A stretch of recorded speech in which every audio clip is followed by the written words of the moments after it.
Kannur vision success സ്റ്റോറിയിലേക്ക് പ്രിയ പ്രേക്ഷകർക്ക് സ്നേഹപൂർവ്വം സ്വാഗതം. സക്സസ് സ്റ്റോറി ടീം ഇന്നുള്ളത് മാഹിയിലാണ്, മയ്യഴിയിലാണ്, മലബാറിലെ ചരിത്ര പ്രസിദ്ധമായ ഒരു തീർത്ഥാടന കേന്ദ്രത്തിൽ. നമുക്കറിയാം, ഇന്നത്തെ കാലത്ത് ഈ മതങ്ങളും മനുഷ്യരൊക്കെ തമ്മിൽ വലിയ അകൽച്ച ഉണ്ടായിക്കൊണ്ടിരിക്കുന്ന ഒരു കാലഘട്ടത്തിലൂടെ നമ്മൾ സഞ്ചരിക്കുന്നത്. അപ്പോൾ ഏത് മനുഷ്യർക്കും സാന്ത്വനം തേടി എത്താൻ പറ്റിയ ഒരു മണ്ണ്, ഒരു ദേവാലയം, വിശുദ്ധ അമ്മ ത്രേസ്യ പുണ്യവതിയുടെ ദേവാലയം എന്നാണ് അറിയപ്പെടുന്നത്. മയ്യഴിയിലെ ജനങ്ങൾ മയ്യഴി മാതാവ് എന്നു പറയും. ഈ വിശുദ്ധ തീർത്ഥാടന കേന്ദ്രത്തിലേക്ക് ലോകത്തിന്റെ നാനാഭാഗത്തു നിന്നും എല്ലാ മതവിഭാഗത്തിൽ, ജാതി മത ഭേദമന്യേ മനുഷ്യരെല്ലാവരും സാന്ത്വനം തേടിയെത്തുന്നു. ഏതാണ്ട് 300 വർഷം പഴക്കമുണ്ട് ഈ പള്ളിക്ക്.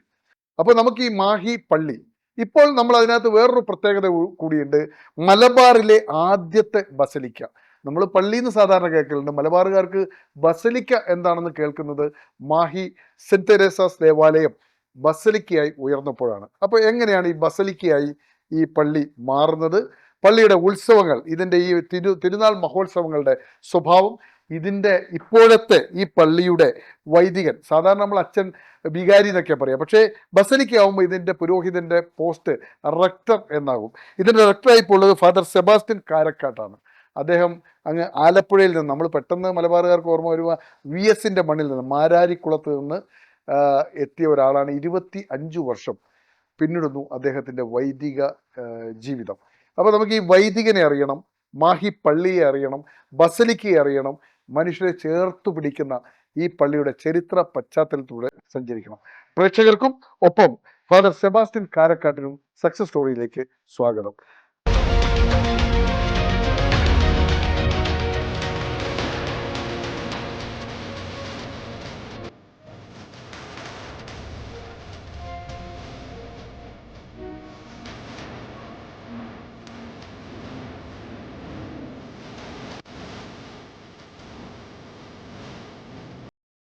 അച്ഛാ നമസ്കാരം. ഞങ്ങൾ ഈ സക്സസ് സ്റ്റോറി സാധാരണ ഇത്തരം കേന്ദ്രങ്ങളിലൂടെയൊന്നും സഞ്ചരിക്കാറില്ല. ഞങ്ങൾ വെറൈറ്റി മനുഷ്യന്മാരെ തേടി പോകുന്ന ആളാണ്.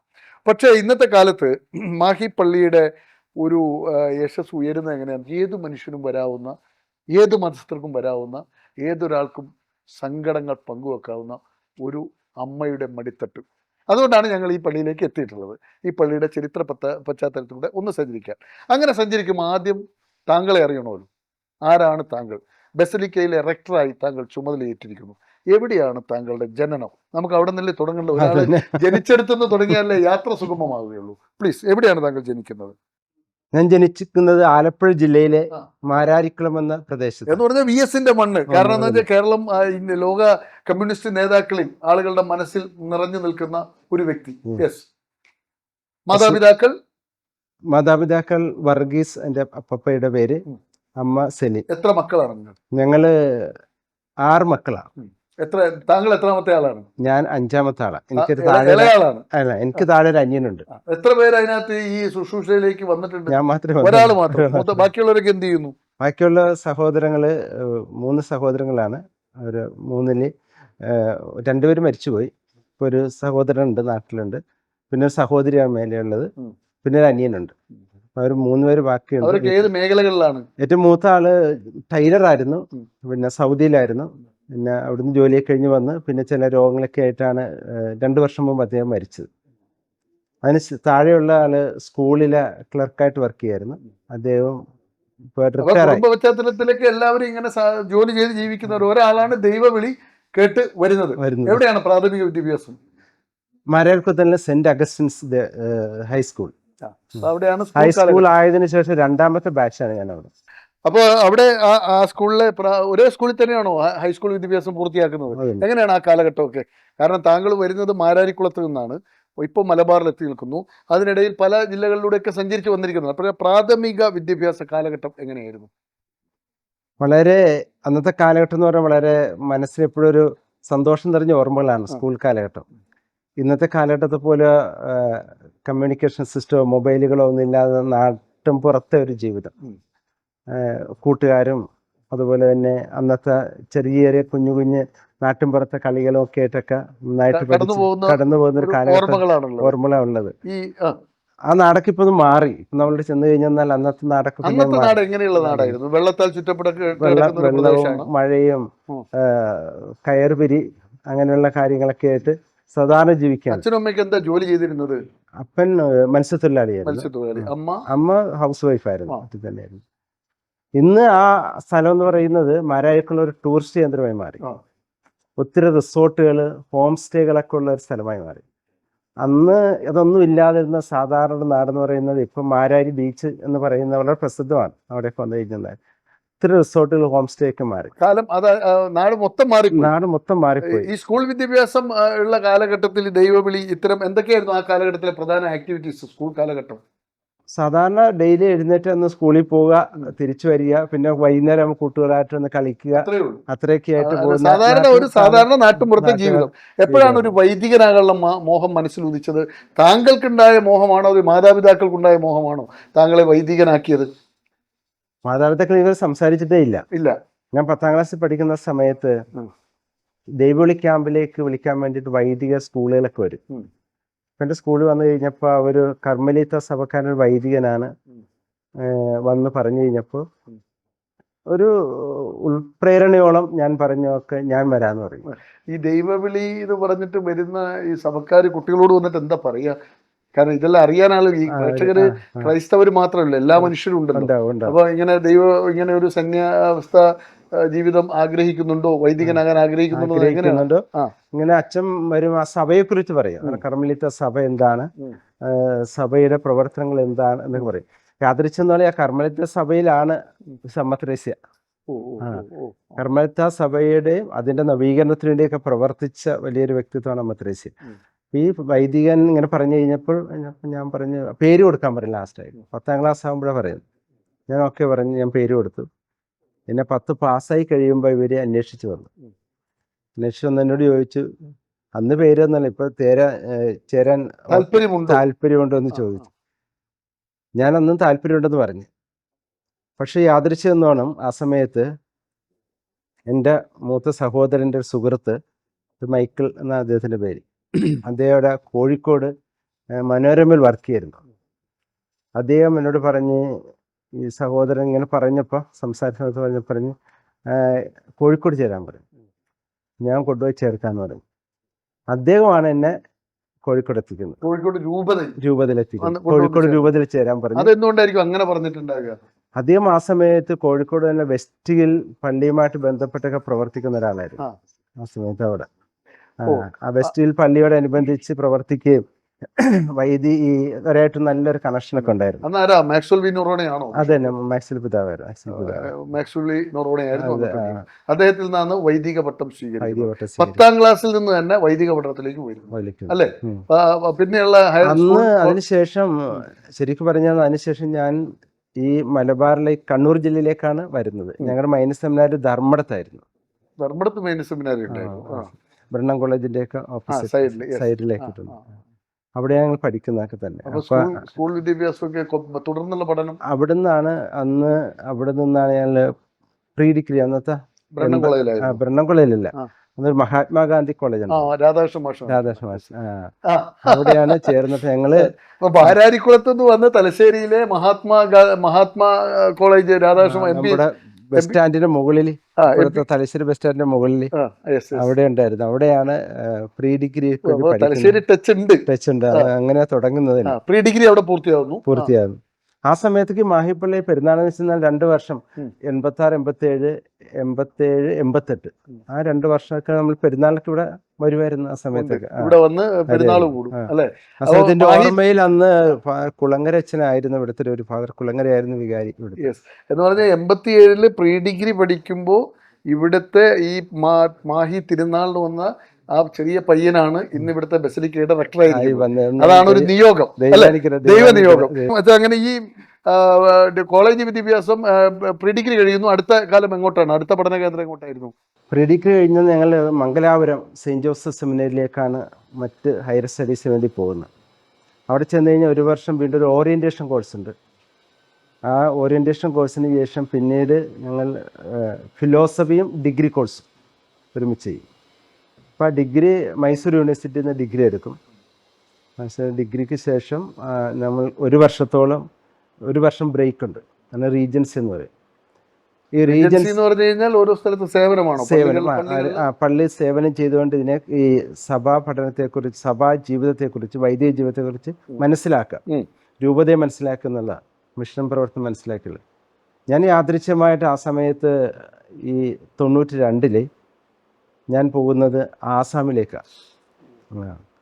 ആസാമിൽ നൽബാരി ജില്ലയിലാണ് എൻ്റെ ഈ റീജൻസ് ഒരു വർഷം ഞാൻ ചെയ്യുന്നത്. പരിശീലന കാലഘട്ടം പഠനം കഴിഞ്ഞിട്ട് എന്തായിരുന്നു അനുഭവം? ആസാമൊക്കെ ആ സമയത്ത് നൽബാരി ജില്ല എന്ന് പറയുന്നത് ബോഡോ തീവ്രവാദികളുടെ ഒരു സ്ഥലമാണ്, ബോഡോസ്. അന്ന് ഈ ബോഡോ തീവ്രവാദികളുടെ ശക്തമായ ഈ ബുദ്ധിമുട്ടൊക്കെ ഉള്ള സമയമാണ്. അവിടെ ഒരു സെൻറ്റ് ജോൺസ് സ്കൂളിൽ പഠിപ്പിക്കുകയും അവിടുത്തെ ബോർഡിങ്ങിലെ കുട്ടികളെ നോക്കിയൊക്കെ ചെയ്യുന്ന ഒരു സമയമായിരുന്നു. അത് ശരിക്കും ഒരു നല്ലൊരു എക്സ്പീരിയൻസ് അനുഭവം എന്ന് പറഞ്ഞാൽ, അവിടുത്തെ ആ സമയത്താണ് നമ്മൾ ആ ഒരു നോർത്ത് ഇന്ത്യൻ ലൈഫിൻ്റെ ആ ഒരു കഷ്ടതകളും ബുദ്ധിമുട്ടുകളും അവിടുത്തെ ഗ്രാമപ്രദേശങ്ങളിലൊക്കെ പോകുന്നതും, അതോടെ സമയം തന്നെ അനുബന്ധമായിട്ടുണ്ടാകുന്ന ഈ തീവ്രവാദികളുടെ ആക്രമണങ്ങളും പ്രശ്നങ്ങളും, ബോഡോസും അത് ആ സമയത്തുണ്ടാകുന്ന സന്താൽ ആൾക്കാരുമായിട്ടുള്ള പ്രശ്നങ്ങൾ. ഇപ്പോൾ ഈ പ്രശ്നം ഉണ്ടാകുമ്പോൾ ജനമെല്ലാം ഓടി സ്കൂളിൽ വരുന്നതും അവർക്ക് അഭയം കൊടുക്കുന്നതും, ആ സമയങ്ങളിൽ ഈവൻ ഒരു പ്രാവശ്യം അവിടെ തോക്കുധാരി നമ്മുടെ സ്കൂളിൽ വന്നിട്ടുണ്ട്. സ്കൂളിൽ വന്നിട്ട് നമ്മളെയൊക്കെ ബന്ദികളാക്കിയിട്ട് അകത്ത് പൂട്ടിയിട്ട് പൈസയൊക്കെ ആവശ്യപ്പെട്ട് സംഭവങ്ങളൊക്കെ ഉണ്ടായിട്ടാണ്. അപ്പോൾ ആ സമയത്ത് നമ്മൾ മിലിറ്ററി വിളിക്കാൻ നോക്കുമ്പോഴാണ് ഇത് മൊത്തം അടച്ചിട്ടേക്കുക. അതോടൊപ്പം തന്നെ ടെലിഫോൺ കട്ട് ചെയ്ത് കളഞ്ഞു, എന്നിട്ടാണ് ഇവർ കയറുന്നത്. പക്ഷേ യാദൃച്ഛികമെന്നുള്ള ആ സമയത്ത് കൃത്യമായിട്ട് തന്നെ മിലിറ്ററി ആ സമയത്ത് അവിടെ എത്തി. അവർ റൗണ്ടിന് വരുന്ന സമയത്ത് നേരെ സ്കൂൾ കോമ്പൗണ്ട് വരികയും ഇവർക്ക് വണ്ടി വരുന്നത് കണ്ടിട്ട് ഇവരെല്ലാം ഓടിപ്പോവുകയും ചെയ്തിട്ടുണ്ട്. അങ്ങനെയൊക്കെ തീവ്രവാദികൾ ബന്ദിയാക്കി അച്ഛനെ ഉൾപ്പെടെ. അങ്ങനെയൊക്കെ ഒരു അനുഭവം ഉണ്ടായിട്ടുണ്ട്. അതൊക്കെ ഒരു നമുക്ക് വളരെ മനസ്സിലിങ്ങനെ വിഷമം തോന്നുന്നു, വിഷമമല്ല, ഒരു അനുഭവമാണ്. കരുത്താണ്. കാരണം ആ കാലഘട്ടത്തിൽ ഇന്നത്തെ പോലെ ഈ ഒരു വർഗീയമായ അറ്റാക്കുകൾ ആ കാലത്ത് ഉണ്ടായിരുന്നു, തീവ്രവാദ അങ്ങനെയൊന്നും ഇല്ലായിരുന്നു. ആ സമയത്ത് അങ്ങനെയൊന്നും ഇല്ലായിരുന്നു. അവർക്ക് പൈസയ്ക്ക് വേണ്ടി വരുന്ന, പക്ഷെ നമ്മൾ ഉപദ്രവിക്കുന്നില്ല. അവർക്കറിയാം നമ്മൾ ഒത്തിരി നല്ല കാര്യം ചെയ്തേണ്ടതറിയാം, വൈദ്യരെ ഉപദ്രവിക്കത്തൊന്നുമില്ല. ആ സമയത്ത് എൻ്റെ കൂടെ ഉണ്ടായിരുന്ന ഒരു അച്ഛനെയൊക്കെ പുള്ളി അച്ഛനായതിനു ശേഷം ബ്രദറാണ്, ശേഷം ഇങ്ങനെ തീവ്രവാദികൾ അവിടുന്ന് കൊണ്ടുപോയിട്ടുണ്ട്, ബോഡോസ്. പക്ഷെ പൈസയ്ക്ക് വേണ്ടിയിട്ടായിരുന്നു, പക്ഷെ തിരിച്ചു കൊടുക്കുകയൊക്കെ ചെയ്തിട്ടുണ്ട്. തോമസ് ഡിസിൽവ എന്നൊക്കെ പറയുന്നത് തട്ടിക്കൊണ്ടുപോയി. ഓൾമോസ്റ്റ് 3 മാസത്തോളം അച്ഛൻ അവരുടെ കീഴിലായിരുന്നു. മോചനദ്രവ്യം ആവശ്യപ്പെട്ടുകൊണ്ട്. വലിയ പൈസ കൊടുത്തില്ല, പൈസ ഒന്നും കൊടുത്തില്ല, അല്ലാണ്ട് തന്നെ അദ്ദേഹം കൊണ്ടുവന്ന ഒരു സംഭവങ്ങളൊക്കെ ഉണ്ട്. അങ്ങനെ ഒരു അനുഭവം അന്നത്തെ കാലഘട്ടത്തിൽ. പക്ഷെ ഇന്ന് ആ ഒരു പ്രശ്നങ്ങളില്ല. ബോഡോ ലാൻഡിന് വേണ്ടിയിട്ടുള്ള ആ പ്രക്ഷോഭങ്ങളൊന്നും ഇന്നില്ല. ആ സ്ഥലമൊക്കെ വളരെ ശാന്തമായി. ഈ ആ കാലഘട്ടത്തിൽ എപ്പോഴെങ്കിലും ഈ പണി നിർത്തിപ്പോരണം തോന്നിയിരുന്നു? ഈ ഇത്രയും ഒരു സാഹസികമായ സാഹചര്യത്തിലൂടെ പോകേണ്ട, സ്വസ്ഥമായി നാട്ടിൽ പോയി എന്തെങ്കിലും പണിയെടുത്ത് ജീവിക്കാൻ തോന്നിയിട്ടുണ്ടോ? ഇല്ല, അങ്ങനെ തോന്നിയിട്ടില്ല. കാര്യം ഇത് കൂടുതൽ നമ്മൾ ത്രില്ലിംഗ് ആക്കിയാണ് ചെയ്തിട്ടുള്ള സ്ഥലങ്ങളൊക്കെ കാണാനും മറ്റു യാത്രകളൊക്കെ അന്ന് ഒത്തിരി അവിടെ യാത്രയൊക്കെ ചെയ്യാൻ വേണ്ടിയിട്ട് നോർത്ത് ഈസ്റ്റിൽ ഒത്തിരി സ്റ്റേറ്റുകളൊക്കെ പോകാനൊക്കെ സാധിച്ചിട്ടുണ്ട്. പിന്നെ ഒരു വർഷത്തിനുള്ളിൽ അത് നല്ല അനുഭവമായിരുന്നു ആസാമിലെ ആ ഒരു കാലഘട്ടം. അത് നമ്മൾ കൂടുതൽ ഇങ്ങോട്ട് ശരിക്കും ആ സമയത്ത് അവിടെ ജോയിൻ ചെയ്യണമെന്നൊക്കെ തോന്നിയിട്ടുണ്ട്. പക്ഷേ ബിഷപ്പ് പറഞ്ഞ് അത് വേണ്ട, ഇവിടെ തന്നെ നിൽക്കണമെന്നൊക്കെ പറഞ്ഞു. ഒരു വർഷത്തെ അവിടുത്തെ പരിശീലനം കഴിഞ്ഞ് തിരിച്ച് പിന്നെ എങ്ങോട്ടാണ് എത്തുന്നത്? തിരിച്ച് വീണ്ടും മംഗലാപുരത്ത് തന്നെ എത്തും. മംഗലാപുരം സെന്റ് ജോസഫ് സെമിനാരിലെത്തും. അവിടെ വീണ്ടും തിയോളജി, അതായത് വീണ്ടും പഠനത്തിലേക്ക് ദൈവശാസ്ത്ര പഠനം. അത് കഴിഞ്ഞിട്ട് പിന്നെ 98 അച്ഛനാകുന്നു. 98 അച്ഛനാകുന്നത്. ഈ ദൈവശാസ്ത്ര പഠനം പൂർത്തിയാക്കി 98 അച്ഛനായതിനു ശേഷം ആദ്യത്തെ പോസ്റ്റിംഗ് എവിടെയായിരുന്നു? ആദ്യത്തെ പോസ്റ്റിംഗ് മലപ്പുറം സെയിന്റ് ജോസഫ്. അവിടെ മാരാരിക്കുളത്തുനിന്ന് തുടങ്ങി തലശ്ശേരി പഠിച്ച് മംഗലാപുരം പോയി, ആസാമിൽ പോയി, മലപ്പുറത്ത് ഫസ്റ്റ് പോസ്റ്റിംഗ് ഏത് പള്ളിയിലാണ്? മലപ്പുറം സെയിന്റ് ജോസഫ്സ് ചർച്ച്, ടൗണിൽ തന്നെ.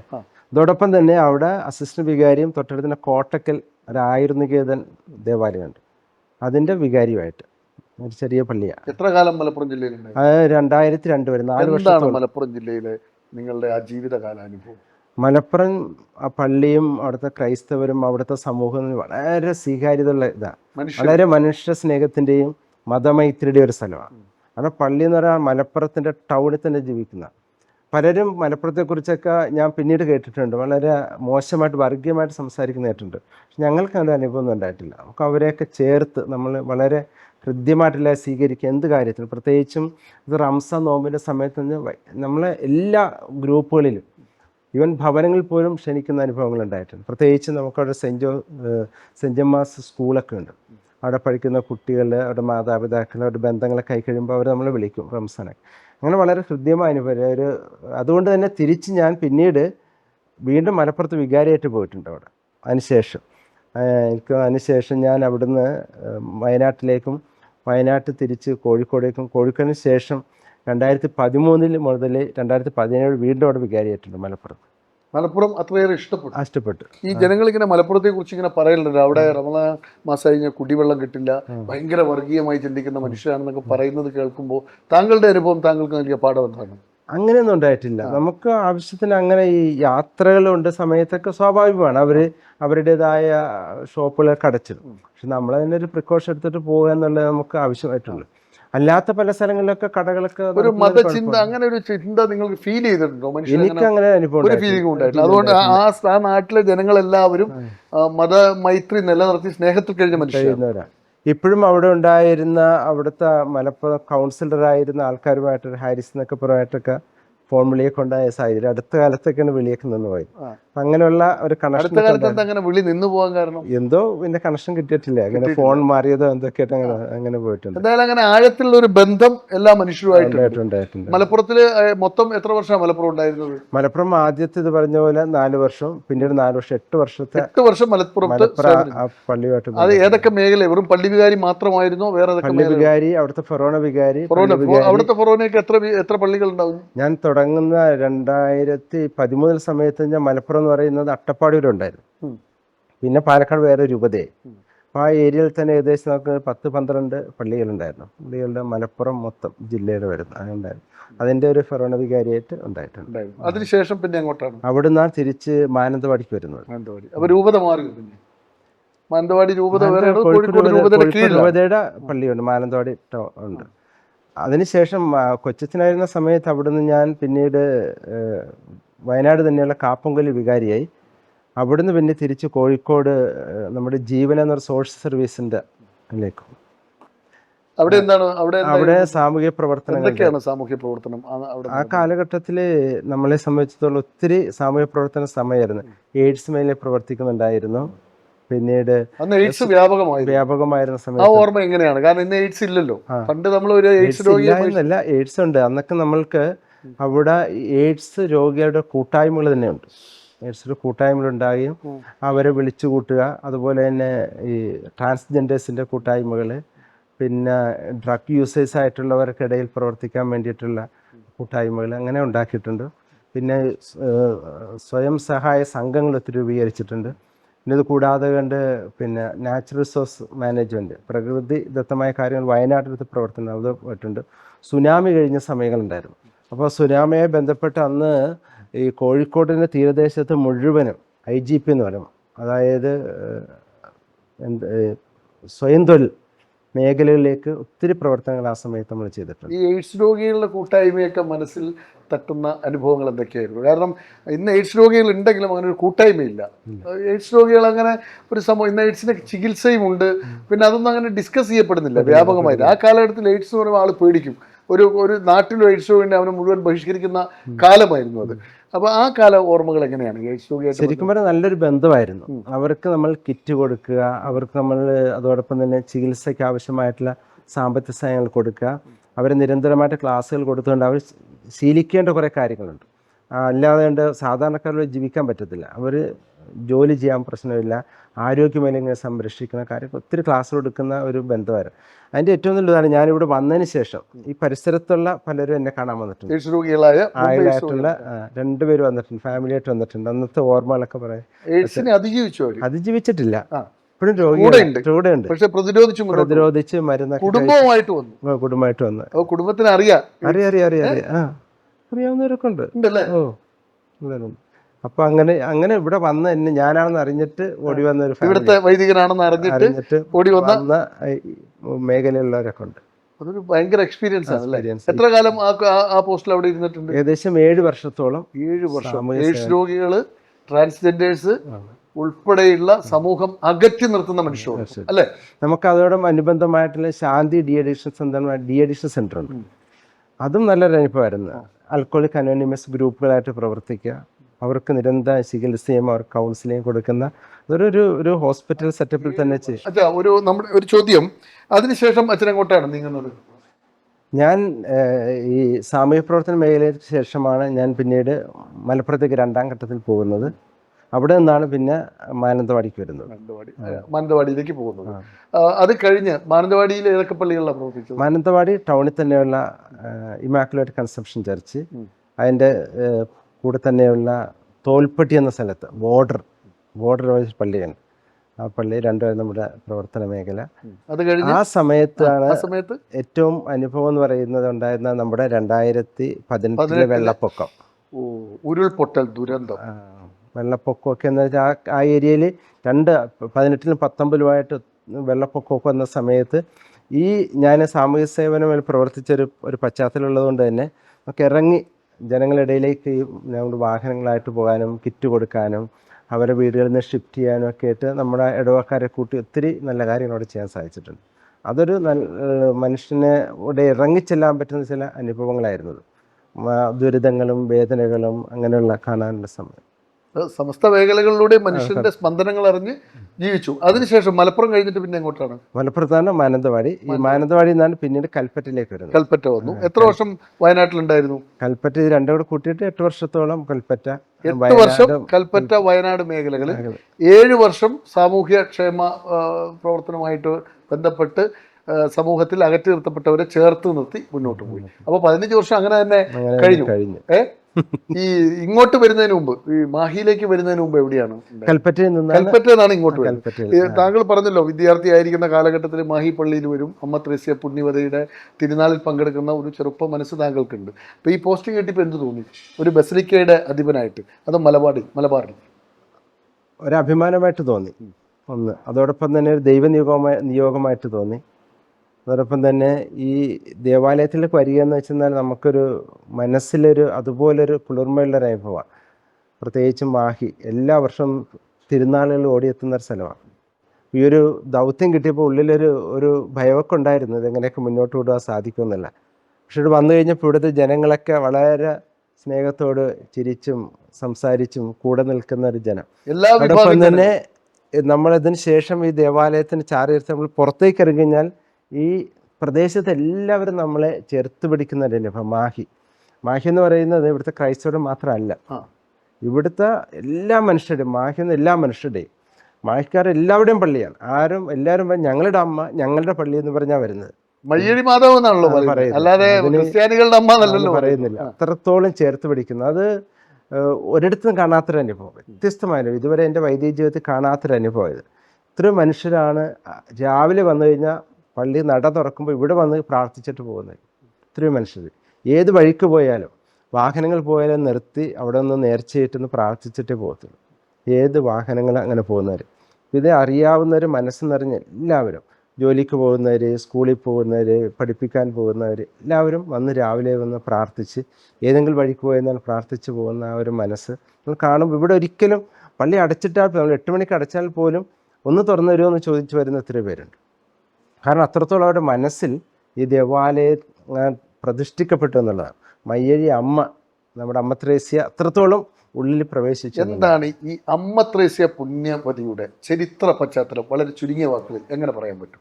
ഇപ്പൊ അമ്മ ത്രേസ്യ പുണ്യവതി അത് നമ്മൾ കേൾക്കുന്നു, ഇങ്ങനെ കടലിൽ കിട്ടി, കപ്പലിൽ നിന്നുപോയി, മത്സ്യത്തൊഴിലാളിയുടെ വലയിൽ കുടുങ്ങി, ആദ്യം ഒരു അമ്പലത്തിൽ കൊണ്ടുവച്ചു, ഇങ്ങനെ ചരിത്രങ്ങൾ പലതാണ്. യഥാർത്ഥത്തിൽ ഒരു ക്രൈസ്തവ പുരോഹിതൻ എന്ന നിലക്ക് താങ്കൾ അറിയുന്ന അമ്മ ത്രേസ്യ പുണ്യവതിയുടെ ചരിത്ര പശ്ചാത്തലം എന്താണ്? ഞങ്ങൾ പഠിക്കുന്ന കാലഘട്ടത്തിൽ അമ്മ ത്രേസ്യയോട് പഠിക്കുന്നത് അമ്മ ത്രേസ്യയുടെ പ്രാർത്ഥനയുടെ 7 steps of saint Teresa Avila എന്ന് പറഞ്ഞ പ്രാർത്ഥനയുടെ ഘട്ടങ്ങളാണ്. ആവില മാതാവും അമ്മ ത്രേസ്യ പുണ്യവതിയും ഒക്കെ ഒന്നാണ്. എന്തുകൊണ്ട് ആവില മാതാവ് എന്നുള്ള പേരും കൂടി വന്നു? ആവിലയിലാണ് അമ്മ ത്രേസ്യയുടെ ജീവിതം തുടങ്ങുന്നത്. ആവില എവിടെയാണ് സ്ഥലം? സ്പെയിനിലെ ആവില എന്ന സ്ഥലത്താണ് അമ്മ ത്രേസ്യയുടെ തുടക്കം. ഇപ്പൊ മാഹിക്കാർ ആവില മാതാവ് എന്ന് പറയുന്നത് കേട്ടിട്ടുണ്ട്. അപ്പൊ സത്യത്തിൽ ആവില മാതാവ് ആരാണെന്ന് ചോദിച്ചാൽ ആവില അത് എവിടെയാണെന്നൊക്കെ തോന്നും. ഇപ്പം ഗൂഗിളിൽ പോയ ആളുകൾക്ക് ഇത് മനസ്സിലാവും. പക്ഷെ സാധാരണക്കാർ ഇത് ചിന്തിക്കുമ്പോൾ ആവില മാതാവ് ജനന സ്ഥലമാണ്. ജനനവും മരണവും അതോടൊപ്പം തന്നെ ജനനക്ക് ഉറപ്പില്ല, എന്നാലും മരിച്ച് ഇപ്പോഴും ആ ദേവാലയമുള്ളത്, അമ്മ ത്രേസ്യയുടെ പ്രസിദ്ധമായ ദേവാലയം കബറിടം സ്ഥിതി ചെയ്യുന്നത് സ്പെയിനിലാണ്. സ്പെയിനിലുള്ള ഈ അമ്മ ത്രേസ്യയുടെ പുണ്യ സ്വരൂപമാണ് ഇവിടെയുള്ള അമ്മ ത്രേസ്യയുടെ ഹൃദയം, ഈ കാണുന്ന ആ ഹൃദയത്തിന്റെ ഒരു രൂപം പറയുന്നതിന് ഇപ്പോഴും മരിച്ചതിന് ശേഷം ആ ഹൃദയം ഇപ്പോഴും അഴുകിയിട്ടില്ല, കഴുകാൻ ഇങ്ങനെ സൂക്ഷിച്ചു വെച്ചിരിക്കുകയാണ്. അതാണ് അതിന്റെ ആ ഒരു വലിയ ത്രേസ്യയുടെ ഹൃദയം ഇപ്പോഴും സൂക്ഷിച്ചു വെച്ചിരിക്കുന്നു. എവിടെയാണത്? ആവിലയിൽ. പ്രത്യേക എന്തെങ്കിലും പ്രത്യേക സംവിധാനം? അതായത് അമ്മ ത്രേസ്യ മരിച്ചതിന് ശേഷം ഈ അമ്മ ത്രേസ്യയുടെ ശരീരം എടുക്കുമ്പോൾ അഴുകിയിട്ടില്ല. 9 മാസങ്ങൾക്ക് ശേഷം. ആരും ജീവിച്ചിരുന്നപ്പോൾ തന്നെ പുണ്യവതിയായിരുന്നു. അത്രത്തോളം മേഖലകളിലാണ് അവർ പ്രവർത്തിച്ചിരുന്നത്. പ്രവർത്തനം ചെന്നാൽ പ്രാർത്ഥനയാണ്, ശക്തമായ പ്രാർത്ഥനയുടെ ആധിക്യത്തിൽ ആ ദൈവം അമ്മ ത്രേസ്യയെ ഈ ഇരിക്കുന്ന ഇടത്തുനിന്ന് ഉയർത്തിക്കൊണ്ടുപോയ അനുഭവങ്ങളൊക്കെ ഉണ്ടായിട്ടുണ്ട്. അതുവരെ അവിടെ ഉണ്ടായിരുന്ന സിസ്റ്റർമാർ കണ്ടിട്ടുണ്ട്. അതുകൊണ്ടാണ് അമ്മ ത്രേസ്യ നമ്മൾ ഒരു വേദപാരംഗത കൂടിയാണ്. ഈ പ്രാർത്ഥനയിലാണ് ഒത്തിരി വെളിപാടുകൾ കിട്ടിയും അതെല്ലാം എഴുതി വയ്ക്കുകയും ചെയ്തിട്ടുണ്ട്. അതൊന്നും ഇതുകൂടാതെ അമ്മ ത്രേസ്യയുടെ ജീവിതം എന്ന് പറയുന്നത് കർമ്മലിത്ത സഭയുടെ നവീകരണത്തിന് വേണ്ടി അമ്മ ത്രേസ്യ ആയിരുന്ന കർമ്മലിത്ത സഭ എന്ന് പറയുന്ന ആ സഭയുടെ പ്രവർത്തന ലക്ഷ്യങ്ങൾ എന്തൊക്കെയായിരുന്നു? ഓരോ സഭയ്ക്കും ഓരോ കോൺഗ്രിഗേഷനും ഓരോ ലക്ഷ്യങ്ങളുണ്ട്. ഈ കർമ്മലിത്ത സഭ അമ്മ നേതൃത്വം കൊടുത്ത സഭയുടെ പ്രവർത്തനമൊക്കെ അമ്മ കർമ്മലിത്ത സഭയിലെ കർമ്മലിത്ത സഭയിലെ ജോൺ ഓഫ് ആർക്ക് എന്നൊക്കെ പറയുന്ന ജോൺ ഓഫ് ക്രോസ് എന്ന് പറയുന്ന വിശുദ്ധന്റെ കീഴിൽ പ്രവർത്തിച്ച ഒത്തിരി ആൾക്കാരുണ്ട്, ഒത്തിരി സന്യസ്തരുണ്ട്. അവരുമായിട്ട് ബന്ധപ്പെട്ട് അമ്മ ത്രേസ്യയാണ് ഈ ഇത് നവീകരണത്തിന് വേണ്ടി, അതായത് അവിടെ ഒരു കാലഘട്ടം കഴിയുമ്പോഴും സഭകൾക്ക് കൊണ്ടുവന്ന അപചയങ്ങൾ ഉണ്ടാവുമല്ലോ, ആ വിശ്വാസത്തിൽ നിന്ന് അതിൻ്റെ ഒറിജിനൽ ആ സ്പിരിറ്റിൽ നിന്ന് മാറിപ്പോകുമ്പോൾ തിരികെ കൊണ്ടുവരാൻ വേണ്ടിയിട്ട് പ്രവർത്തിച്ചതാണ് അമ്മ ത്രേസ്യ നടത്തി. അതിൻ്റെ ഭാഗമായിട്ടാണ് ഒത്തിരി പ്രാർത്ഥനയാണ്. ഈ പ്രാർത്ഥനയുടെ ആധിക്യത്തിലാണ് അമ്മ ത്രേസ്യക്ക് വെളിപാടുകളുണ്ടാകുകയും അതെല്ലാം ഈ സഭകൾ പങ്കുവെക്കുകയൊക്കെ ചെയ്യുന്നത്. ഈ ആവിലയിൽ ജനിച്ചു, അങ്ങനെ വിശുദ്ധ പുണ്യവതിയായി മാറുന്നു.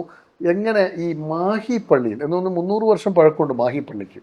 ഈ മാഹി പള്ളിയിലേക്ക് ഈ തിരുസ്വരൂപം എത്തിയത് സംബന്ധിച്ച് നിങ്ങൾ ആധികാരികമായി പറയുന്ന ഒരു രേഖ എന്താണ്? പല കാര്യങ്ങളും പറയുന്നുണ്ട്, പക്ഷെ നിങ്ങൾക്ക് ഇതിന്റെ ബസിലിക്കയുടെ റെക്ടർ എന്ന് താങ്കൾ പറയുമ്പോൾ ആധികാരികമായി ഒരു വേർഷൻ താങ്കൾക്ക് പറയാൻ പറ്റില്ല. ആ വേർഷൻ എന്താണ്? അമ്മ ത്രേസ്യ കർമ്മലിത്ത സഭാംഗമാണെന്ന് പറഞ്ഞു. ഈ ദേവാലയം തുടങ്ങുന്ന കർമ്മലിത്ത അച്ഛന്മാരായിരുന്നു. അപ്പോൾ ഇവിടെ ചരിത്രം എഴുതപ്പെട്ട ചരിത്രങ്ങളെ നമുക്കുള്ളൂ. എഴുതപ്പെട്ട ചരിത്രങ്ങളുടെ പശ്ചാത്തലം പറയുകയാണെങ്കിൽ അമ്മ ത്രേസ്യയുടെ രൂപം ഇവിടെ ഉണ്ടായിരുന്ന മുക്കുവർക്ക് മത്സ്യബന്ധന സമയത്ത് കിട്ടി എന്നുള്ളത്, കടലിൽ നിന്ന് കിട്ടി.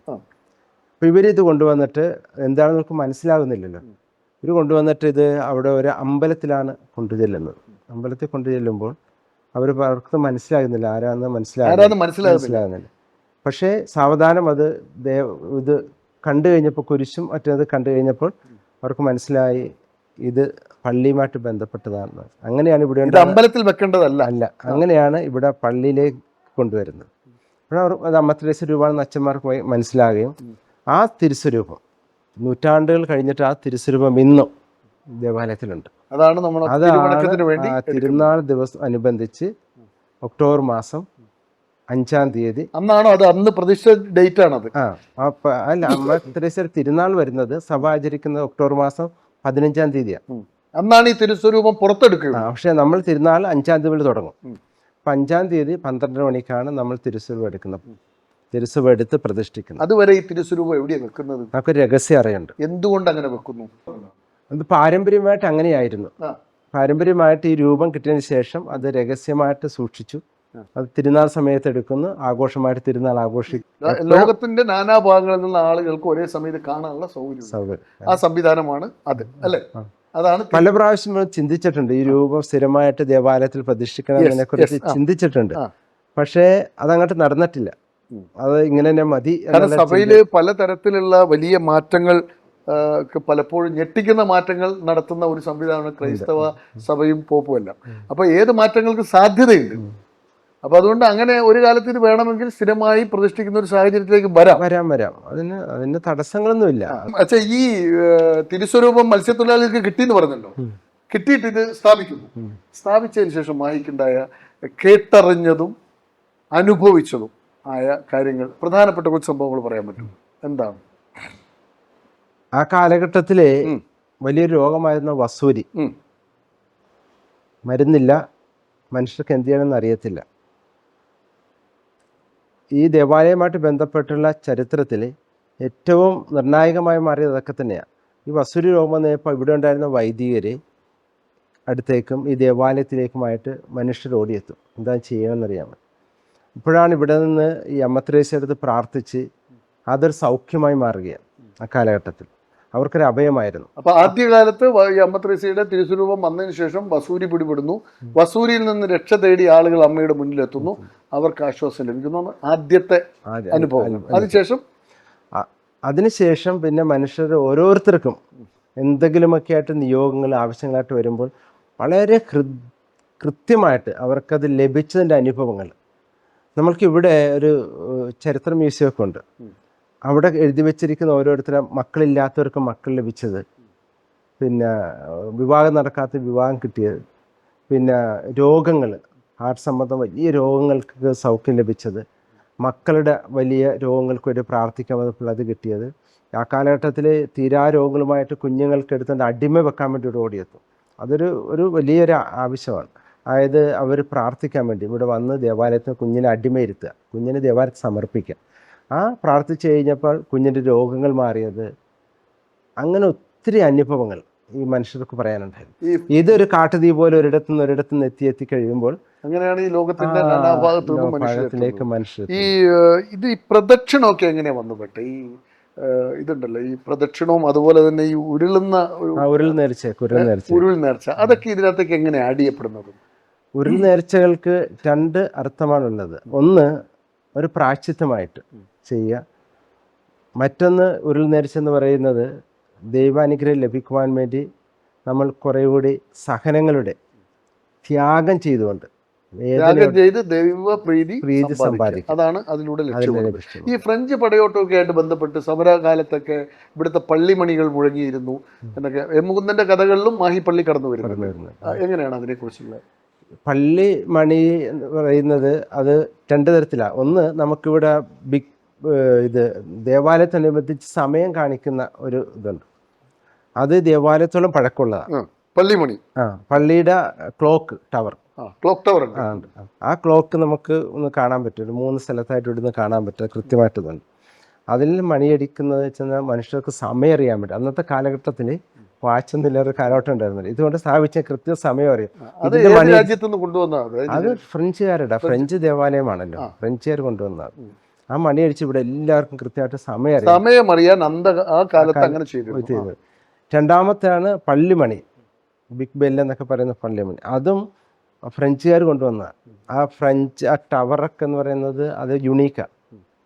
അതിന് വ്യത്യസ്തമാണ്. മറ്റൊന്നും ആ രീതിയിലുള്ള പണിത് സ്ഥാപിച്ച് അത് രണ്ട് തരത്തിലാണ്. എന്ത് പ്രശ്നങ്ങളുണ്ടാകുമ്പോൾ, യുദ്ധം ഉണ്ടാകുന്ന സമയത്ത്, അന്ന് കാലഘട്ടത്തിൽ ഫ്രഞ്ചുകാരും ബ്രിട്ടീഷുകാരുമായിട്ടുള്ള യുദ്ധങ്ങൾ ഉണ്ടാകുമായിരുന്നു. അറിയാവുന്നതുപോലെ ഈ യുദ്ധമുണ്ടാകുന്ന സമയത്ത് ഇത് മനുഷ്യരെ അറിയിക്കാൻ വേണ്ടിയിട്ട് കൂടി ഇത് ഉപയോഗിച്ചിരുന്നു. പിന്നെ പടയോട്ടം നടക്കുന്നുണ്ട്, ആക്രമണം ഉണ്ടായിട്ട് അപ്പോൾ എവിടെയെങ്കിലും കോടി ഒളിക്കാനും പള്ളിയിലൊന്ന് അഭയം തേടാനും ഒക്കെ ആയിട്ട് ഉപയോഗിച്ചു. കൂടാതെ ഉണ്ട് ഈ ദേവാലയങ്ങളിൽ മണി സ്ഥാപിക്കുന്നതിൻ്റെ പ്രധാന കാര്യം എന്ന് പറയുന്നത് അത് ദേവാലയ ശുശ്രൂഷയിൽ ആരംഭിക്കാൻ പോകുന്നതിൻ്റെ ഒരു അറിയിപ്പായിട്ടാണ്. പ്രാർത്ഥനാ സമയങ്ങൾ സമൂഹത്തെ അറിയിക്കുക എന്നുള്ളത്. ഇവിടുത്തെ മതസൗഹാർദ്ദത്തിന് മാഹി പള്ളി നൽകുന്ന ഒരു എല്ലാ വിഭാഗത്തിൽപ്പെട്ട മനുഷ്യരും വരുന്ന ഒരു പള്ളിയാണല്ലോ. എല്ലാ വർഷവും തിരുനാളിനോടനുബന്ധിച്ച് സ്നേഹ വിരുന്നുകൾ നടക്കാറ്. അല്ലെങ്കിൽ ഞാൻ കുറേ വർഷം പങ്കെടുത്തിട്ടുള്ള ഒരാളാണ്. അങ്ങനെയൊക്കെ ഒരു കൾച്ചർ ഡെവലപ്പ് ചെയ്തത് എങ്ങനെയാണെന്നായിരിക്കും എൻ്റെ ചരിത്ര പശ്ചാത്തലം പറയുന്നുണ്ട്. ചരിത്ര പശ്ചാത്തലത്തിൽ തന്നെ ഈ ദേവാലയം ഇവിടുത്തെ ഒരു മതസൗഹാർദ്ദത്തിൻ്റെയും മതമൈത്രിയുടെയും ഒരിടമാണ്. എല്ലാ മനുഷ്യരും കയറി വരുന്ന ഇടമാണ്. ഇവിടെ ഉണ്ടായിരുന്ന വൈദികർ അന്ന് മുതൽ ജാതി മതഭേദം എല്ലാവർക്കും ശുശ്രൂഷ ചെയ്തിട്ടുണ്ട്. ഇവിടെ ആദ്യകാലഘട്ടം ഇവിടെ ഒരു ആശുപത്രി വരെ ഉണ്ടായിരുന്നു. ഫ്രീ ആയിട്ട് പിന്നെ ചികിത്സാ സൗകര്യങ്ങൾ കൊടുക്കുന്ന സ്ഥലങ്ങളുണ്ടായിരുന്നു ഫ്രഞ്ചുകാരുടെ കാലഘട്ടത്തിൽ എന്ന് പറയും. അപ്പം അങ്ങനെ വരെ കൊടുത്ത് എല്ലാം ഫ്രീ ആയിട്ടും സേവനങ്ങളായിട്ട് കൊടുത്തതുകൊണ്ട് മനുഷ്യർക്ക് എല്ലാവർക്കും അഭയം തേടാം. രോഗങ്ങൾ വന്നാൽ, സാമ്പത്തിക പ്രയാസങ്ങൾ വന്നു കഴിഞ്ഞാൽ, മാനസികമായിട്ടുള്ള ബുദ്ധിമുട്ടുകൾ ഉണ്ടാകുമ്പോൾ, അവിടെ വിഷമങ്ങൾ പറയാൻ വേണ്ടിയിട്ടൊക്കെ എത്തുമ്പോൾ വൈദികർ എല്ലാവർക്കും സംലഭ്യരായിരുന്നു ആ കാലഘട്ടത്തിൽ. ആ ഒരു ബന്ധം എല്ലാവർക്കും, എത്ര ഇവിടുത്തെ പ്രായമുള്ളവരൊക്കെ ചോദിച്ചാൽ ഞങ്ങൾ ഈ പള്ളിമുറ്റത്ത് ഓടിക്കളിച്ച് വളർന്നവരാണ്, ഞങ്ങൾ ഈ പള്ളി വീട്ടിൽ വന്ന് വൈദ്യരൊപ്പം ഭക്ഷണം കഴിച്ചിട്ടുള്ളതാണ്, ഞങ്ങൾ കുട്ടിക്കാലങ്ങളിലൂടെ ഉണ്ടായിരുന്ന സമയത്ത് വൈദ്യക്ക് മിഠായി തന്നിട്ട്, ഇങ്ങനെയൊക്കെ പറയുന്ന ഒത്തിരി പ്രായമുള്ളവർ. ആത്മബന്ധം. പള്ളിക്ക് കീഴിൽ എന്തൊക്കെ സ്ഥാപനങ്ങളാണ് പ്രവർത്തിക്കുന്നത്? ഇന്ന് നമുക്ക് ഈ പള്ളിയുടെ കീഴിൽ ഒരു സെൻറ് തെരേസ ഹയർ സെക്കൻഡറി സ്കൂളുണ്ട്, പിന്നെ ആവില സ്കൂളുണ്ട്, പിന്നെ 2 സന്യസ്ത ഭവനങ്ങളുണ്ട്. ഒന്ന് സിസ്റ്റേഴ്സ് ഓഫ് ചാരിറ്റി, പിന്നെ സെൻറ് ജോസഫ്സ് ഓഫ് ക്ലൂണി. 2 എന്തൊക്കെ ജീവകാരുണ്യ പ്രവർത്തനങ്ങളാണ് ഇന്നത്തെ കാലഘട്ടത്തിൽ നടക്കുന്നത്? ഇന്നത്തെ കാലഘട്ടത്തിൽ നമ്മൾ രോഗീ സഹായങ്ങൾ ആണ് പ്രധാനമായിട്ടുള്ളത് ചെയ്യുന്നത്. പിന്നെ നമ്മുടെ വിദ്യാഭ്യാസ സ്ഥാപനങ്ങളിലൂടെ വിദ്യാഭ്യാസപരമായിട്ടുള്ള സാമ്പത്തിക സഹായങ്ങൾ, പാവപ്പെട്ടവർക്കുള്ള പഠന സൗകര്യങ്ങൾ, അങ്ങനെയുള്ള കാര്യങ്ങളൊക്കെ ജീവകാരുണ്യ പ്രവർത്തനങ്ങൾ സജീവമായിട്ട്. ഈ ബസലിക്ക എന്ന് പറഞ്ഞാൽ എന്താണ്? ഇപ്പൊ മലബാറിലെ എന്ന് പറഞ്ഞാൽ തൃശ്ശൂർ മുതൽ ഇങ്ങോട്ട് തുടങ്ങിയാൽ മലബാറിലെ ആദ്യത്തെ ബസലിക്കയാണ് മാഹി സെന്റ് തെരേസാസ് ചർച്ച് എന്നാണ് വാർത്തകളിൽ നിന്നറിയും. എന്താണ് ഈ ബസലിക്ക? ബസലിക്ക ആകുന്നതിൻ്റെ ഒരു ചരിത്രം എന്ന് പറയുന്നത്, ഒന്ന് ആ ദേവാലയത്തിനൊരു ചരിത്ര പശ്ചാത്തലം ഉണ്ടാകും, ഭയങ്കര പുരാതനമായിരിക്കണം, അതൊരു ക്രൈറ്റീരിയ. രണ്ടാമത് ദേവാലയ പള്ളി എന്ന് പറയുന്നതിന് വാസ്തുപരമായിട്ട് അതിന് പ്രത്യേകത ഉണ്ടാകണം, വാസ്തു പ്രത്യേകത അതിനുണ്ടാകും. മൂന്നാമതായിട്ട് അതൊരു തീർത്ഥാടന കേന്ദ്രമായിരിക്കണം. നാനാജാതി മതസ്ഥർ ആ പ്രദേശത്തെ മുഴുവൻ അറിയപ്പെടുന്ന തീർത്ഥാടന കേന്ദ്രമായിരിക്കും. ഈ 3 പശ്ചാത്തലങ്ങളുടെ അടിസ്ഥാനത്തിലാണ് അതിന് ബസിലിക്ക ആകുവാൻ വേണ്ടിയിട്ട് നമ്മൾ റോമിലേക്ക് അപ്ലൈ ചെയ്യുന്നത്. അപ്പോൾ റോമിനെ സംബന്ധിച്ചിടത്തോളം മേജർ ബസിലിക്ക, പിന്നെ മൈനർ ബസിലിക്ക എന്ന് പറയും. മേജർ ബസിലിക്ക ആയിട്ട് സെൻറ്റ് പീറ്റേഴ്സ് ബസിലിക്ക ഇറ്റലിയിലുള്ള, അത് മാത്രമല്ല അവിടെ ഉള്ള, അത് മാത്രമല്ല അവിടെ മറ്റ് പിന്നെ basilica of saint Peter and Paul ആ പ്രദേശത്തിൽ മാത്രം. കേരളത്തിൽ മേജർ ബസിലിക്ക ഉണ്ടോ? ഇല്ല, മേജർ ബസിലിക്ക വേറെ ഒന്നും ഉണ്ടാവില്ല. പിന്നെയാണ് ലോകത്തിന് മറ്റ് സ്ഥലങ്ങളിലേക്ക് കൊടുക്കുന്നതാണ്, ഇങ്ങനെയുള്ള ചരിത്ര പശ്ചാത്തലങ്ങൾ കൊടുക്കുന്നതാണ് മൈനർ ബസിലിക്ക. അതിന് വർഷം കാത്തിരിക്കേണ്ടി വന്നു നമുക്ക് ഈ ബസിലിക്ക പദവിയിലെത്താൻ? 300 വർഷം കാത്തിരിക്കേണ്ടി. അത്രയും പാരമ്പര്യം വേണ്ടി വന്നു. എന്താണ് ബസിലിക്കയുള്ള പ്രത്യേകത? എന്തൊക്കെയാണ്? ബസിലിക്ക ആയി കഴിഞ്ഞാൽ പിന്നെ അത് ഈ ദേവാലയത്തിന് കിട്ടുന്ന, റോമിന് കിട്ടുന്ന ഒരു പദവിയാണ്. ആ പദവി എന്തെല്ലാം ബെനിഫിറ്റ് ആണ്? നമുക്ക് ഓരോ പദവിക്കും ഓരോ ബെനിഫിറ്റ് ഉണ്ട്, ആത്മീയമായും ഭൗതികമായും ഒക്കെ ലഭിക്കുന്ന ഒരു ബെനിഫിറ്റ് എന്താണ് ബസിലിക്ക പദവിയിൽ വരുന്നത്? ബെനിഫിറ്റ് എന്ന് പറഞ്ഞാൽ അത് ഒരു ഇന്റർനാഷണൽ തലത്തിലേക്ക് ഉയർത്തപ്പെട്ടു. റോമിലെ സഭയുടെ ബസിലിക്കയിലാകുമ്പോൾ ലോകം മുഴുവനിലേക്ക് അത് ആ ദേവാലയത്തെ ഉയർത്തി എന്നുള്ളതാണ് ആദ്യത്തെ. ലോക നിലവാരത്തിലേക്ക് ഉയർത്തപ്പെട്ടു മയ്യഴി മാതാവിന്റെ പള്ളി ഉയർന്നു. അത് മാഹിക്കാർക്ക് കിട്ടിയ വലിയൊരു അനുഗ്രഹമായിട്ടാണ് നമ്മൾ കാണേണ്ടത്. വേറെന്താണ് മാഹിയെ കുറിച്ച്? താങ്കൾ വന്നിട്ട് ഇപ്പോൾ എത്ര നാളായി മൊത്തം? ഞാൻ ഡിസംബർ 8-ാം തീയതി 2024 വന്നതാണ്. ഇപ്പോഴും ബിഗ് ബെല്ലെല്ലാം വർക്ക് ചെയ്യുന്നുണ്ടോ? കൃത്യമായി വർക്ക് ചെയ്യുന്നുണ്ട്. ഓരോ മണിക്കൂറിലും അടിക്കുമോ? എങ്ങനെയാണ് അതിന്റെ? അത് ക്ലോക്ക് കറക്റ്റ് ഓരോ മണിക്കൂറിലും പിന്നെ അരമണിക്കൂറിലും ഓരോ മണിക്കൂർ സമയത്തും കറക്റ്റ് 12 മണിയാൽ 12 പ്രാവശ്യം അടിക്കും. അപ്പൊ അരമണിക്കൂർ വിട്ട് 12 അരയാകുമ്പോൾ 1 മണി അത് കഴിഞ്ഞ് 1 മണിയാകുമ്പോൾ 1, 2 2 മണി, അങ്ങനെ ഇപ്പോഴും അടിച്ചുകൊണ്ടേയിരിക്കും. അതിന്റെ മെയിൻ്റനൻസിന് പോലും നമ്മൾ ഒരാളെ നിശ്ചയിച്ച് വെച്ചിരിക്കുകയാണ്. പുരാതനമായിട്ട് അതിനുള്ളൊരു അനുഭവ സമ്പത്തുള്ള ഒരു മനുഷ്യനുണ്ട്. പേര് അദ്ദേഹം ബാലകൃഷ്ണൻ. ബാലകൃഷ്ണനാണ് ഈ മണിയെ നോക്കുന്നത്. പുള്ളി കൃത്യമായിട്ട് വന്ന് അതിനെ എണ്ണയിടാനും അതിൻ്റെ അതിൽ റിപ്പയർ ചെയ്യാനും പുള്ളിക്ക് അറിയത്തുള്ളൂ. അത് അതിൻ്റെ ഒരു വർക്കിംഗ് സിസ്റ്റം തന്നെ ഒരു അത്ര പുരാതന. അത് അദ്ദേഹമാണ് കയറി എല്ലാ വർഷവും ചെയ്യുന്നത്. എല്ലാ ആഴ്ചയിലും ടൈം എന്തെങ്കിലും വ്യത്യാസം വരുമ്പോഴൊക്കെ ചെയ്യുന്നത്. ഈ എത്ര ദിവസം നീണ്ടുനിൽക്കുന്ന തിരുനാളാണ് ശരിക്കും ഇവിടെ നടക്കുന്നത്? തിരുനാള് 5 മുതൽ 22 വരെ. 5 മുതൽ ഒക്ടോബർ മാസം, എല്ലാ വർഷവും 5 മുതൽ ഒക്ടോബർ 5 മുതൽ 22 വരെ തിരുനാൾ നടക്കും. ആ തിരുനാളിൽ എന്തൊക്കെയാണ് പ്രത്യേകതകൾ? എന്തൊക്കെയാണ് പ്രാർത്ഥനാ രീതികൾ? ഏതൊക്കെ ഭാഷകളിൽ? ഞങ്ങൾ കേട്ടിട്ടുണ്ട് മാഹി പള്ളിയിൽ വന്നാൽ കൊങ്കണി ഭാഷയിൽ കുർബാന ഉണ്ടാവും. ഏതൊക്കെ ഭാഷകളിലാണ് കുർബാനയൊക്കെ? ഭാഷ വൈവിധ്യം കൂടി ഉള്ളതാണ് ഇവിടുത്തെ. അതൊരു വെറൈറ്റി ആയിട്ടാണ് കാണുന്നത്, അതുകൊണ്ടാണ് ചോദ്യം. കൊങ്കണി ഭാഷ ഉണ്ടാകും, തമിഴ് ഭാഷ ഉണ്ടാകും, ഫ്രഞ്ച് ഉണ്ടാകും, ഇംഗ്ലീഷ് ഉണ്ടാകും, പിന്നെ മലയാളം ഉണ്ടാകും, ലാറ്റിൻ ഭാഷ ഉണ്ടാകും, ലാറ്റിൻ ഭാഷയിലും കുർബാന കേൾക്കാം. കുർബാനുണ്ട്. ഓരോ വർഷം നമ്മൾ അപ്പൊ ഇതൊക്കെ ഈ ലാറ്റിൻ ഭാഷയിൽ കുർബാന ചെല്ലാനൊക്കെ വൈദികരുണ്ട് വൈദികരുണ്ട്. മലയാളികളായ വൈദികരുണ്ട്. റോമിൽ പഠിച്ച വൈദികരുണ്ട്. പിന്നെ ഫ്രാൻസിലൊക്കെ പഠിച്ച വൈദികര്, ഫ്രഞ്ച് ഭാഷയിൽ ഉള്ളവരുണ്ട്. അവരെ വിളിക്കും, നമുക്കറിയാം, വരും, വരും. അവരെല്ലാം വരും. അപ്പൊ ഏത് ഭാഷയിലും നമുക്ക് കുർബാന കൈക്കൊള്ളാൻ പറ്റുന്ന ഒരു കാലഘട്ടമാണ് തിരുനാൾ കാലഘട്ടം. എന്താണ് വേറെ ഈ ഇപ്പോഴത്തെ തിരുനാളിനുള്ള ഒരുക്കങ്ങളൊക്കെ എവിടെ വരിക ഈ കാര്യങ്ങളെല്ലാം? തിരുനാൾ ഒരുക്കങ്ങൾ അതിന്റെ അവസാന ഘട്ടങ്ങളിലേക്ക് എത്തിയിരിക്കുന്നു. എല്ലാ കാര്യങ്ങളും ഇപ്പോൾ കമ്മിറ്റികളൊക്കെ ആയി, അതിന്റെ പന്തലും മറ്റ് കാര്യങ്ങളൊക്കെ എല്ലാം ഒരുക്കി കഴിഞ്ഞു. ഈ വർഷം നമ്മുടെ പ്രത്യേകത എന്ന് പറയുന്നത്, ഈ ദേവാലയത്തോടനുബന്ധിച്ച് നമ്മൾ ഒരു നിത്യാരാധന ചാപ്പൽ സ്ഥാപിച്ചിരിക്കുക. നിത്യാരാധന ചാപ്പൽ എന്ന് വെച്ചാൽ പരിശുദ്ധ കുർബാനയുടെ മുമ്പിൽ വന്നിരുന്ന് ശാന്തമായിട്ട് രാവിലെ മുതൽ വൈകുന്നേരം പ്രാർത്ഥിക്കാൻ വേണ്ടി ഒരു പ്രത്യേക ഏത് സമയത്തും പ്രാർത്ഥിക്കാനുള്ള അവസരം നമ്മുടെ ദേവാലയം ഉണ്ട്. പക്ഷെ അവിടെ പരിശുദ്ധ കുർബാന നമ്മൾ കാണുന്നില്ല, പിന്നെ സക്രായിൽ അടച്ചു വെച്ചിരിക്കണം.